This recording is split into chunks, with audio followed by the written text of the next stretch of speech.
जय माता दी मित्रों। धरणी गर्भ संभूतम विद्युत कांति समाप्रभम कुमारम शक्ति हस्तम चातम मंगलम प्रणमाम्यहम्।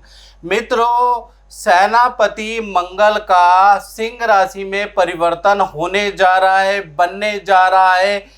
रोचक योग 1 जुलाई से लेकर और 18 अगस्त तक रोचक योग बनने वाला है। यानी सेनापति मंगल एक महत्वपूर्ण राजयोग बना रहे हैं और मंगल भूमि का कारक होता है, मंगल पावर का कारक होता है मित्रों, मंगल सत्ता का कारक होता है, मंगल भाई बहन का कारक होता है, मंगल खेल का कारक होता है, प्रतियोगिता परीक्षा का कारक भी होता है, रोग का कारक भी मंगल ही होता है। और मंगल देव अब कर्क राशि यानी नीच राशि से निकलकर अब सिंह राशि में जा रहे हैं और 1 जुलाई से लेकर और 18 अगस्त तक रोचक योग का निर्माण करा रहे हैं। तो तुरंत जान लेते हैं कि मेष राशि पे इसका क्या प्रभाव रहेगा।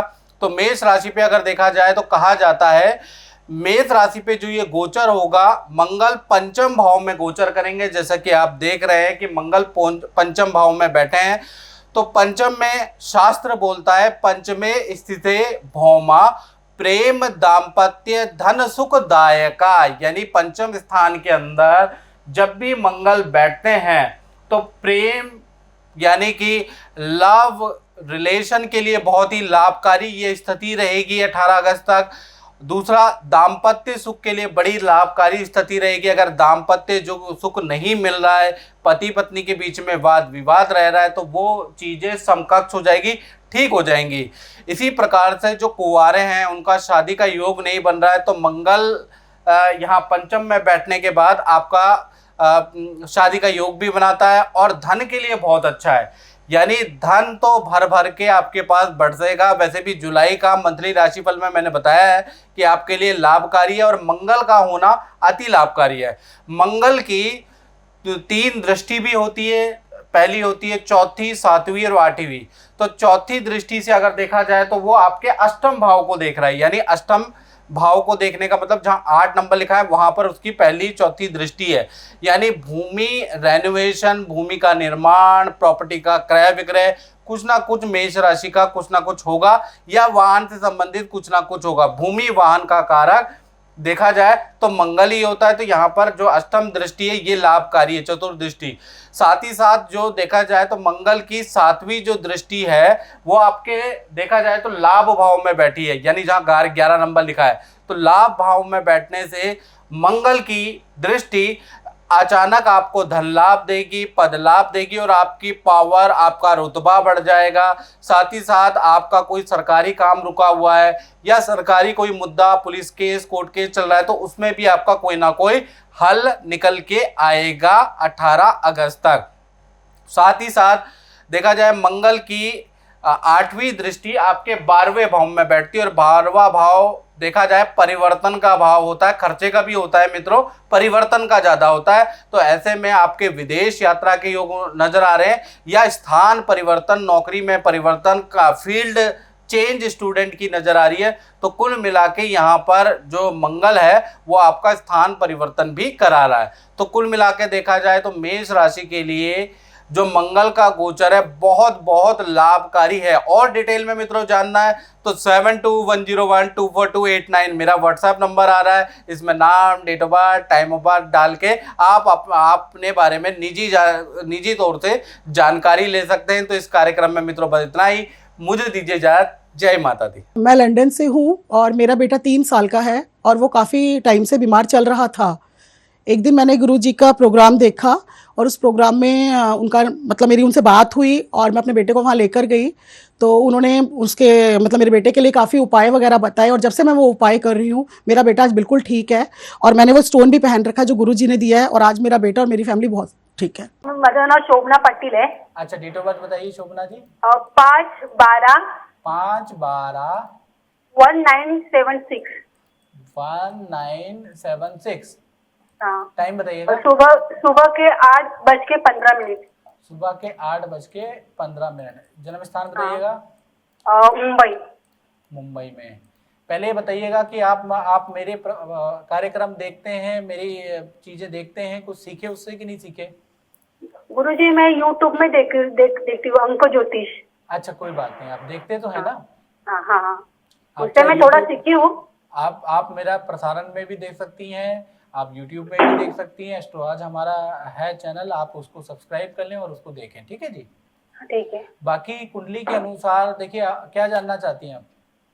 गुरुजी, मैंने ना बहुत महीने से ना अपना घर और ये व्यवसाय सेटल किया था, और अच्छा। सेटल होने के बाद मैंने शादी की। अच्छा तो मेरे मेरे खुद के माँ बाप ने उस पर कब्जा किया। अभी मेरी हालत ऐसी है कि मेरे पति बीमार है, जॉब पे नहीं है, मेरा खुद का घर नहीं, ना कुछ कमाई, घर भाड़े से भाड़े देने के लिए पैसा नहीं, मेरी इतनी बुरी हालत हो गई है। सही बात है। तो मैं सुनिए, परेशान हूँ, और केस कोर्ट में चालू है। 6 साल हो गए, हम्म। अभी तक उसका कोई डिसीजन नहीं आया। जी जी जी। देखिए, आपने स्थिति बताई कि अपने ही कभी कभार हमारे शत्रु बन जाते हैं, अपने ही अपनी चीज़ों को कब्जा कर लेते हैं, ऐसी स्थितियां आती है और कलयुग में तो ऐसी स्थितियां रहती हैं। अब क्या है ना, कुंडली में आपकी गुरु की महादशा है। अब गुरु आपकी देखा जाए तो आपके छठे भाव यानी शत्रु भाव में बैठा है, आपका परिवार भाव का स्वामी है, आपका लगन का स्वामी है। क्या है ना, पहली चीज है कि आप बिन भय प्रीत ना हो। बहुत बार क्या होता है, हमारा लगन ना बहुत ज्यादा कमजोर होता है। अगर हमारा लगनेश कमजोर होगा, 6-8 भाव में जाएगा, तो कोई हमारा भय नहीं मानेगा। जब तक कहते हैं ना, भय बिन भय प्रीत ना हो, हमारा भी एक छोटा मोटा भय होना चाहिए। ऐसा नहीं कि हम किसी को डरा रहे हैं, लेकिन हमारा भी भय होना चाहिए। अगर हमारा भय दुनिया में नहीं होगा तो कब्जा कर लेंगे हमारे ऊपर, हमारी चीज छीन के ले जाएंगे। यही स्थिति आपके साथ हुई है। पहला, आपका जो लगन का स्वामी है वो हमेशा से कमजोर रहा है, पहली चीज। दूसरी चीज है कि आपका परिवार भाव भी कमजोर है। देखो, ऐसी स्थिति में पता है क्या करना चाहिए शोभना जी? आपको ना नवाण एक मैं साधना विधि बताऊंगा। ओम ऐं ह्रींक्लीं चामुंडाय विच्चे, ये मंत्र का जाप आपको डेली पाठ करना है। डेली इस मंत्र की 3 माला करनी है। गुरुजी, हाँ। मैं माता की इतनी पूजा कर रही हूँ ना, मैं दुर्गा स्तुति के पाठ मेरे घर में रोज रहता ही है। ठीक है जी। माता का भी मुझे एहसास होता है, फिर भी मेरे को इतना दुख भोग रहे हैं। हाँ जी, हाँ जी। दुर्गा सप्तशती में क्या पाठ करती है बताइए बहन? पूरा पूरा एक दिन में 13 अध्याय, तो 13 अध्याय पाठ में एक जगह पे बैठूंगी ना, पूरा दुर्गा स्तुति के 13 अध्याय होते हैं ना, वो 13 अध्याय पाठ करती हूँ। अच्छा, फिर भी आपकी पूजा नहीं लग पा रही है, माता रानी आपकी सुन नहीं पा रही है? नहीं, माता माता के मेरे को अभाव में एक बार मेरे को सिंह भी दिखा घर में। सबको झूठ लगेगा, लेकिन सिंह भी दिखा, और वैसे आत्मा भी घर में आते हुए देखी, जब मैं अपने खुद के रूम में रहती थी तभी। मैं दिखते हैं, लेकिन क्या फिर भी मेरे को इतना दुख भोगने पड़ रहे हैं, वो क्यों, वो मुझे समझ में नहीं आ रहा था।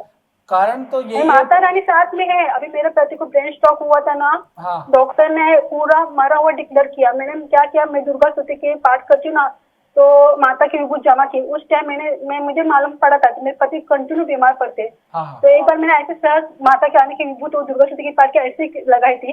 मेरे पति को पूरा पैरों में नस में ना पूरा ब्लॉक हुआ था, वो बहुत पेन से चिल्ला रहे थे। तो मैं माता रानी क्या करूँ क्या करूँ, वो भी बोले तू इतना पूजा करे, फिर भी हम लोग इतनी दुख भोग रहे। तो ऐसे में पाठ करके उठी और माता रानी की विभूति ऐसे हाथ में ली और उसके शरीर में लगाए। उसी क्षण वो सो गए। आधा घंटा सोने के बाद 2 महीना वो पेन से चिल्ला रहे थे। 1 महीने हॉस्पिटल में थे। डॉक्टर पैर काटने के लिए बोले थे, लेकिन वो अचानक पेन रुक गया। उस टाइम मुझे पता चला कि माता रानी के वो विभूति से कुछ है। उस टाइम से मैं माता का तो आप पे बहन, माता का तो आप पे आशीर्वाद है, आपके साथ तो चमत्कार हुआ। और मेरे पति को अभी 2018 में ब्रेन स्ट्रोक हुआ था ना, सिर की नस पूरा हुआ था। तो मैंने वो पति को हॉस्पिटल लेके गए और वो विभूति का डब्बा भी लिया था। तो हॉस्पिटल में फिर से झटका आया, तो मेरा पति पूरा डॉक्टर ने डिक्लेयर किया कि वो पूरा डेथ हो गया। तो सिर्फ नॉर्मल सांस चल रही थी, वो भी ऑक्सीजन के मशीन के द्वारा। तो मैंने उस टाइम हॉस्पिटल में आईसीयू में गई, और वो नहीं जाते, लेकिन मेरा पति हॉस्पिटल में काम करते थे ना, तो मुझे जाने दिया। तो मैं अपनी माता रानी की पूरी विभूति उसके शरीर में लगाई और जोर से माता रानी का ध्यान किया। 9 दिन में के अंदर स्वामी जी मेरा पति आईसीयू से चल के बाहर आया। तो ये तो माता का चमत्कार है, माता तो आपके साथ माता है। रानी पास है, माता रानी का एहसास होता है, फिर भी इतने दुख भोग रहे। अब मैं आपको बता देता हूँ बहन, मेरी बात सुनो। कृष्ण भगवान पांडवों के साथ थे कि नहीं थे? थे। वो भी भगवान है, लेकिन पांडवों ने कष्ट भोगा कि नहीं भोगा, आप बताओ बहन? तो हमारे जो प्रारब्ध है उसके कष्ट तो भोगने। परमात्मा आपके साथ है, आपको डर किसी चीज का नहीं है। आपके साथ परमात्मा है, अंततो गत्वा आपकी ही जीत होगी। आपके साथ तो इतने चमत्कार माता ने साक्षात कर दिए। तो आपको डरने भय करने की और तनाव लेने की जरूरत नहीं है, माता तो आपके साथ है ही। हो सकता है कि आपके पिछले जन्म के पाप इतने ज्यादा हों, आपने इतने पाप किए हैं कि इस वजह से आपको गति नहीं मिल पा रही है, लेकिन माता आपके साथ है। आपके पल पल हर बार आपके साथ कोई ना कोई चमत्कार माता कर रही है, ठीक है जी। और वो आपका दुर्गा सप्तशती जो आप पढ़ रही हैं, जो मैं कह रहा था नवाड़ मंत्र का पाठ, सिद्धि कुंजिका का पाठ आप जो कर रही हैं, उसी के कारण तो हो रहा है ये सब कुछ। तो ऐसा नहीं है, बस ये कि इसमें मैं ये बताना चाहूंगा कि आपकी कुंडली के अनुसार आप तो बहन बहुत अच्छा कर रही हो, और बहुत बार क्या होता है आप भक्त ही हम जैसे पंडितों को, हम जैसे लोगों को उत्साह देती हैं। बहुत बार क्या होता है आप लोगों की स्टोरियाँ सुन के ही हम जजमान लोगों को और लोगों को बताते हैं, तो उनका भी विश्वास बढ़ता है इस चीज में। तो आपके साथ ऐसा हुआ, मेरे को बहुत अच्छा लगा। बाकी आप दुर्गा सप्तशती का पाठ करते रहो। साथ ही साथ मैं ये कहूंगा कि कुंडली के अनुसार देखो, आपको दुर्गा सप्तशती तो कर रही हैं, जो मैं नवाड़ मंत्र आपको देना चाह रहा था वो आप कर रहे हैं। साथ ही साथ आप क्या कर लो, 17 शनिवार को पीपल का पेड़ आप लगाओ। 17 शनिवार को खाली स्थान में, या तो देवालय में या खाली स्थान में पीपल का पेड़ लगाओ। इससे रोग व्याधि कष्ट शत्रु, हमारा जो शत्रु हमें पीड़ित कर रहा है वो शांत हो जाता है। ये थोड़ा सा कर लो, ठीक है। और कुंडली के अनुसार अगर आप पहन सकती हो तो एक बृहस्पति का पुखराज जरूर पहनो, ताकि आपका व्यक्तित्व भी अच्छा हो जाए। और पुखराज 8.25 रत्ती का ये उंगली में पहनना है, प्राण प्रतिष्ठित पूजित करके आपको पहनना है। खैर आपको तो बोलने की जरूरत नहीं है कि प्राण प्रतिष्ठा पूजा क्या होती है, आप तो पूजा इतनी करती हैं और माता ने इतना बड़ा चमत्कार कर दिया है जो आपने दर्शकों को भी बताया। तभी मैं दर्शकों को बार बार आपसे लोगों से पूछता हूँ कि आप अपने अच्छे एक्सपीरियंस बताएं, माता ने आपको क्या कहाँ पे आपका साथ दिया, कहाँ पे आपको माता ने चमत्कार दिखाए। क्योंकि मैं जानता हूँ कि जो भक्त हैं उनको ऐसे हुए हैं वास्तविकता, वो बताना ना चाहे वो अलग बात है, लेकिन होती हैं सबको। तो आपने बताया, बहुत बहुत आपका मैं शुक्रिया करता हूँ और तहे दिल से आभार व्यक्त करता हूँ कि आपने माता की महिमा बताई। जय माता दी।